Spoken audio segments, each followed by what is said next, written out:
देखिए, जब अगर हिस्सेदारी है, तो हिस्सेदारी से आशा ये है कि निर्णय लेने में हमारी भागीदारी क्या है। अगर निर्णय लेने में हमारी कोई भागीदारी नहीं है, तो ये जो हिस्सेदारी है सिर्फ़ प्रतीकात्मक है और ये छलावा है। अंततः हमारे लोग इसी में उलझ के रह जाते हैं कि हमारे माननीय विधायक जी हैं, हमारे माननीय सांसद जी हैं और वो माननीय सांसद विधायक हमारे हितों को उन लोगों के हाथों गिरवी रख देते हैं। इससे पहले मूर्तियां देखकर वोट दिया था, लेकिन वर्तमान में जब सारे लोग मेहनत कर रहे हैं, तो अब मूर्तियां देखकर वोट नहीं देगा।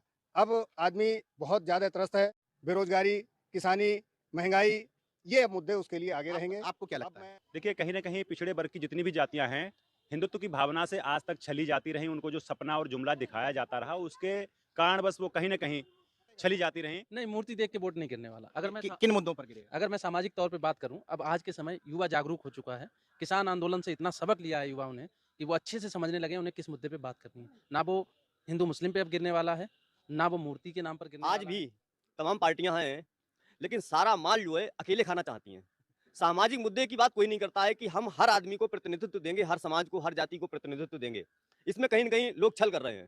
इसीलिए उसका फ़ायदा भाजपा को मिलता है। जो कर्मचारी पूरे 60 साल अपना जीवन एक जगह नौकरी में बिता देता है और बुढ़ापे में उसे पेंशन तक नहीं मिलती है, पुरानी पेंशन बंद कर दी गई है। नेशनल जनमत सरदार वल्लभ भाई पटेल एक ऐसा नाम बन चुका है जिसको सभी पार्टियां इस समय इस्तेमाल करना चाहती हैं। कोई मूर्तियां लगा रहा है, कोई जयंतियां मना रहा है। इसी क्रम में मैं पीलीभीत के बरखेड़ा जगह पर आया हुआ था।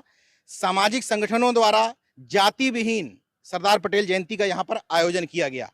यहां समझने की कोशिश मैं ये करता हूं कि जो समाज है, क्योंकि यहाँ पटेल समाज के भी लोग हैं, गुर्जर समाज के लोग हैं, लोधी समाज के लोग हैं, पिछड़े वर्ग के अन्य जातियों से भी लोग हैं। क्या ये समाज मूर्तियां देख करके, जयंतियां देख करके, महापुरुषों के सामने नतमस्तक बर होने से वोट दे देगा? आपका परिचय? मैं गजेंद्र पटेल, बुद्धा फाउंडेशन का मैं चेयरमैन हूँ और एक उड़ान इंटरनेशनल स्कूल आवासीय है, उसका भी चेयरमैन हूँ। क्या लगता है मूर्तियां देख करके वोट देगा समाज ये? इससे पहले मूर्तियां देखकर वोट दिया था, लेकिन वर्तमान में जब सारे लोग मेहनत कर रहे हैं, तो अब मूर्तियां देखकर वोट नहीं देगा। अब आदमी बहुत ज़्यादा त्रस्त है, बेरोजगारी, किसानी, महंगाई, ये अब मुद्दे उसके लिए आगे रहेंगे। अब मैं जो यहाँ जयंतियाँ हमने भी मनाई हैं और लोग भी मना रहे हैं, उनमें यही मुद्दे आगे चलकर आते हैं। अब जो मूर्तियों वाला ज़माना था, वो निकल गया। आपका परिचय? मैं प्रमोद पटेल हूँ और भाई साहब बुद्धा ट्रस्ट का चेयरमैन हूँ। तो क्या क्या लगता है आपको, ये जयंतियों की जो सियासत है, इतने भर से काम चल जाएगा कि कुछ मुद्दे भी बताने पड़ेंगे? सर ऐसा है, अब लोग बेवकूफ़ नहीं बनना चाहते बहुत लंबे समय तक। महँगाई, शिक्षा, स्वास्थ्य, रोज़गार, ये सारे मुद्दे लोगों के हैं। और जो इन मुद्दों को जनता के सामने कहेगा कि हम इन मुद्दों पे काम करेंगे, मेरी समझ से जनता उसी की तरफ जाएगी, विकास की तरफ जाएगी, ना कि मूर्ति और ये अन्य चीज़ें। ये सब जो बातें हो रही हैं, ये उस तरह की तो नहीं हो जाएंगी, बहेली आएगा, जाल बिछाएगा, हमको फंसाएगा, लेकिन हम फंसेंगे नहीं? क्या लगता है आपको? नहीं, ऐसा इस बार नहीं होगा क्योंकि जो नया पीढ़ी है, अब वो बातों को समझ रही है क्योंकि बहुत बरगलाया जा चुका है, सबने बारी-बारी से चला है। लेकिन अब हमको जो लगता है क्योंकि जो सामाजिक न्याय की लड़ाई आप जैसे लोग, हम जैसे लोग लड़ रहे हैं, हर समाज जो निचला तबका है, जो शोषित है, वो समझ चुका है कि अब क्या होने वाला है, इसलिए इस बार तो छलावा नहीं हो सकता, ऐसा मेरा मानना है। क्या परिचय है आपका, कहाँ से हैं? मैं गौरव सिंह पटेल युवा प्रदेश अध्यक्ष हूँ, भारतीय कुर्मी महासभा का, पेशे से शिक्षक हूँ और मैं मिर्ज़ापुर जनपद के चुनार तहसील से रहने वाला हूँ। काफी दूर दूर से लोग आए हैं यहाँ कार्यक्रम में। आपका परिचय? राम प्रताप मुवारू, पूर्व सदस्य जिला पंचायत का पीलीभीत से। आपको आपको क्या लग रहा है, अब ये गाय गंगा गोबर गौमूत्र चलेगा? 2014 से जो माहौल देश का और प्रदेश का बना हुआ है, इससे पहले लोगों ने कहा था कि हाँ, इन्हें अच्छे दिन की बात की थी कि अच्छे दिन आए, तो लोगों को लग रहा था कि अच्छे दिन की उनके अंदर एक भाव ऐसा लग रहा था, महसूस कर रहे थे कि अच्छा, बहुत अच्छा हो सकता है। लेकिन जब इन्हें 2014 से अब तक देखा, 2017 से अब तक प्रदेश में भी सरकार चली, तो लोग गौ गंगा और इससे बहुत दूर जा चुके हैं। लोगों को रोजगार चाहिए, लोग बच्चों के लिए शिक्षा चाहिए, किसानों के लिए अपनी किसानी की जो अच्छा ये मुआवजा होना लाल चाहिए। आप डाले हुए हैं, समाजवादी पार्टी से हैं क्या? ना समाजवादी पार्टी की तरफ पूरे प्रदेश की नजर है। नहीं नहीं, आप समाजवादी समाजवादी हैं मैं समाजवादी पार्टी की मैं तो फिर अच्छा सपा से पूछ लेते हैं कि चलिए ये तो हो गया कि गाय गंगा और गौमूत्र को नहीं देंगे, आपके पास क्या है, कुछ पिटारे में है? मेरे पास पिटारे में नहीं, 2012 से 17 तक माननीय राष्ट्रीय अध्यक्ष अखिलेश यादव जी ने जो गवर्नमेंट चलाई थी, सही मायने में उन्होंने प्रदेश को विकास की एक राहत दी थी, विकास का एक नया आयाम दिया था। उसमें छात्रों के लिए, हमारी बहन बेटियों के लिए उन्होंने लैपटॉप देने का काम किया था। था नहीं, आगे का बताइए, ना, आप क्या करेंगे? आगे के लिए 300 यूनिट बिजली पूरे प्रदेश में फ्री करने को उन्होंने घोषणा कर दी है। और मैं उम्मीद करता हूं जो हम गांव किसान से ताल्लुक रखते हैं, मतलब रखते हैं, रहने वाले हैं, अगर हर गांव में शायद में कोई परिवार ऐसा हुआ 300 यूनिट से ऊपर बिजली ले पाता नाई हो। प्रजापति विश्वकर्मा राजभर हिस्सेदारी मिलेगी सबको? ये बहुत बड़ी बात है। वो हमारे बड़े नेता हैं, राष्ट्रीय नेता हैं, उनका क्या है, लेकिन मेरा समझना है, मेरा अभी मानना भी confused है उनका कि क्या है, पता नहीं है। उनका चलिए खैर, आप किस समाज से हैं? जी, मैं हरिपाल सिंह लोधी, लोधी समाज से ताल्लुक़ रखता हूँ। अवंतीबाई लोधी महासभा का प्रदेश उपाध्यक्ष हूँ। और ऐसा माना जाता है कि आपका जो समाज है वो हिंदुत्व की तरफ ज्यादा भागता है, ऐसा कुर्मियों के लिए भी आरोप लगता है, मौर्यों के लिए भी लगता है। आपको क्या लगता है? देखिए, कहीं न कहीं पिछड़े वर्ग की जितनी भी जातियाँ हैं, हिंदुत्व की भावना से आज तक छली जाती रहीं। उनको जो सपना और जुमला दिखाया जाता रहा, उसके कारणवश वो कहीं न कहीं छली जाती रहीं। आपका परिचय? मेरा नाम डॉक्टर सत्यवीर सिंह, गुर्जर सत्यवीर सिंह पटेल। और वैसे तो मैं एक सामाजिक कार्यकर्ता हूँ, किसी पार्टी से नहीं जुड़ा हूँ स्पष्ट तौर पर, और वर्तमान में एक गांव का प्रधान भी हूँ, ग्राम प्रधान।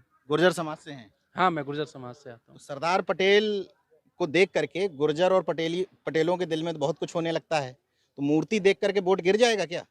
नहीं, मूर्ति देख के वोट नहीं गिरने वाला। किन मुद्दों पर गिरेगा? अगर मैं सामाजिक तौर पे बात करूं, अब आज के समय युवा जागरूक हो चुका है।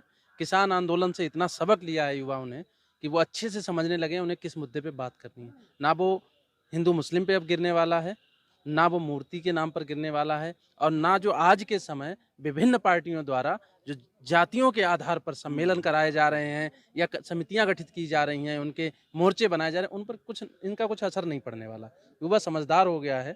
आप मुझे देखें, मैं एक अच्छा व्यक्ति था, ठीक ठाक काम कर रहा था कहीं शहर में। मुझे भी ऐसा लगा कि राजनीति में गए बिना बदलाव लाने में हम सहयोग नहीं कर सकते। इसी वजह से मुझे सबसे पहले निचले स्तर पे, जिसको कहा जाता है सबसे निचला स्तर है, वहीं से शुरुआत की कि ग्राम पंचायत में मैंने चुनाव लड़ा और वहाँ प्रधान बना। आपका परिचय? मैं छत्रपाल पटेल, प्रवक्ता अंग्रेजी, राजकीय इंटर कॉलेज लोहाघाट में। आप पटेल समाज से हैं? जी जी बीजेपी 27-28 विधायक दिए हुए है, जी। प्रदेश अध्यक्ष दिए हैं, कह रहे हैं कि राज्यपाल भी गुजरात से बुला के दे दिया। क्या चाहिए और क्या नहीं मिल रहा है? कौन सी हिस्सेदारी की बात कर रहे हैं? देखिए, जब अगर हिस्सेदारी है तो हिस्सेदारी से आशा ये है कि निर्णय लेने में हमारी भागीदारी क्या है। अगर निर्णय लेने में हमारी कोई भागीदारी नहीं है तो ये जो हिस्सेदारी है सिर्फ प्रतीकात्मक है और ये छलावा है। अंततः हमारे लोग इसी में उलझ के रह जाते हैं कि हमारे माननीय विधायक जी हैं, हमारे माननीय सांसद जी हैं, और वो माननीय सांसद विधायक हमारे हितों को उन लोगों के हाथों गिरवी रख देते हैं। इस बारे में मेरा अपना ये मानना है कि राजनेता उतने दोषी नहीं हैं, क्योंकि राजनीति समाज नीति का ही परिणाम है। अगर हमारी समाज जो है मजबूत नहीं होगा, हमारी समाज नीति मजबूत नहीं होगी तो राजनीति मजबूत नहीं हो सकती है। और इसके लिए ज़रूरी है कि एक वैचारिक आंदोलन छेड़ा जाए, जैसे आपने वैचारिक आंदोलन छोड़ा है। मुझे बड़ी खुशी है, कुर्मी महासभा पीलीभीत ने इस वैचारिक आंदोलन को छेड़ा है। आज हमने जो साहित्य का स्टॉल लगाया, मुझे उम्मीद नहीं थी कि साहित्य इतनी मात्रा में बिक जाएगा। मैंने तो कहा लगा करके देखते हैं, ये मुश्किल से 1500 रुपये का बिकेगा। लेकिन संविधान और बहुत सारा साहित्य हमारे पास कम पड़ गया। लोगों की लगातार डिमांड थी कि भाई साहब मुझे ये साहित्य उपलब्ध कराइए। इससे मुझे लगता है कि पिछड़े शोषित वंचित कमेरा समाज का भविष्य उज्जवल है। और मुझे लगता है हमको इस मामले में जो पिछड़े वर्ग की मीडिया स्थापित की जाए और तमाम सामाजिक कार्यक्रमों के माध्यम से वैचारिक आंदोलन छेड़ा जाए, ताकि हम जात से जमात की ओर बढ़ करके एक जाति विहीन समाज की रचना कर सकें।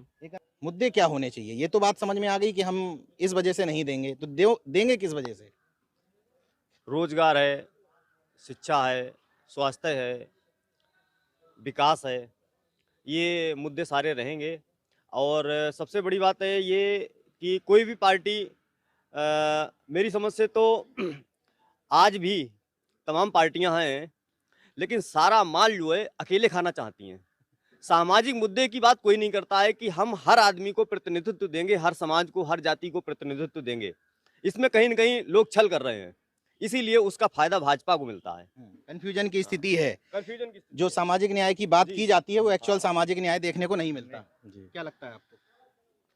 हम ये कह सकते हैं कि जो युवा पीढ़ी है वो तो रोजगार की तरफ देख रही है। उनका मुद्दा है कि अगर हमने मेहनत से डिग्रियां हासिल की हैं तो हमें नौकरियां मिलनी चाहिए, ये मुद्दा होगा।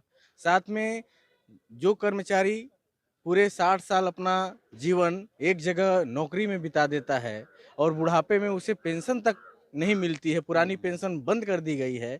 न्यू पेंशन में अभी कुछ मामले सामने प्रकाश में आए हैं कि 15 साल की नौकरी के बाद उसे 1500, 800, 2000 की पेंशन मिल रही है। क्या यही कल्याणकारी राज्य की परिकल्पना है? क्या 60 साल की नौकरी करने के बाद कर्मचारी 2000 की पेंशन में जो बुढ़ापे की लाठी है, क्या वो 2000 रुपए के ऊपर वो अपना जीवन व्यतीत कर सकता है? तो ये मुद्दा बनेगा। चाहे शिक्षक हो, चाहे कर्मचारी हो, चाहे बेरोजगार हो। अब किसान के बारे में तो कुछ कहना नहीं, इससे बड़ा मुद्दा कुछ है नहीं, क्योंकि किसान ही पूरी राजनीति के केंद्र में होता है। आज से नहीं, पूरे 70 सालों से किसान ही पूरी राजनीति के केंद्र में है, वो हमेशा छला जाता है। एक अंतिम सवाल ले लेते हैं। हिस्सेदारी की जब बात होती है तो हिस्सेदारी का मतलब क्या? विधायक सांसद के चेहरे या नौकरी? दोनों दोनों। सबसे पहली बात ये है कि नौकरियों में लोग नहीं बढ़ेंगे तो नीतियां निर्धारित वहीं से करेंगे। हम कहते हैं कि विधायिका और कार्यपालिका से होती हैं, लेकिन असली बात यह है कि जो कुछ नीतियां निर्धारित करते हैं उनके पीछे IAS PCS का ही हाथ होता है। आप देख ही रहे हैं रिजल्ट्स में क्या हो रहा है। ये सब ना हो तो इसलिए शिक्षा तो जरूरी है, रोजगार में तो मौका मिलना ही चाहिए, वहाँ तो मिले हिस्सेदारी, साथ ही साथ राजनीतिक रूप से भी मिले। राजनीतिक रूप से भी ये चेहरे घूम रहे हैं तमाम प्रदेश में, इन चेहरों को देख के वोट नहीं मिलेंगे?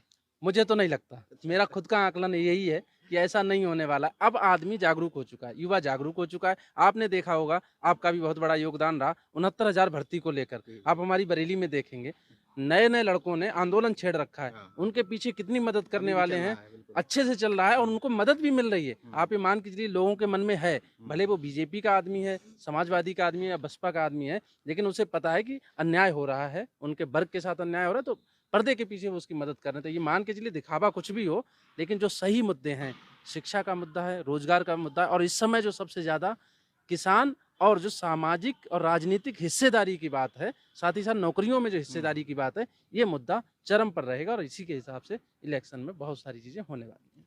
दो शब्द हैं, अंडर करंट और social media. Bharatiya Janata party इनको लेकर के आई थी, अब ये इनके लिए नासूर बनते चले जा रहे हैं, क्योंकि जगह जगह में जाकर जब लोगों से पूछने की कोशिश करता हूं तो वो अंडर करंट कम ही सही लेकिन समझ में आता है। अब देखना ये होगा कि आप जैसे लोगों के कहे अनुसार मुद्दे पे वोट पड़ते हैं या फिर से मंदिर का घंटा बजाने पर, ये 2022 तय करेगा। देखते रहे नेशनल जनमत, जागरूक और सजग बने रहिए। जय विज्ञान, जय संविधान।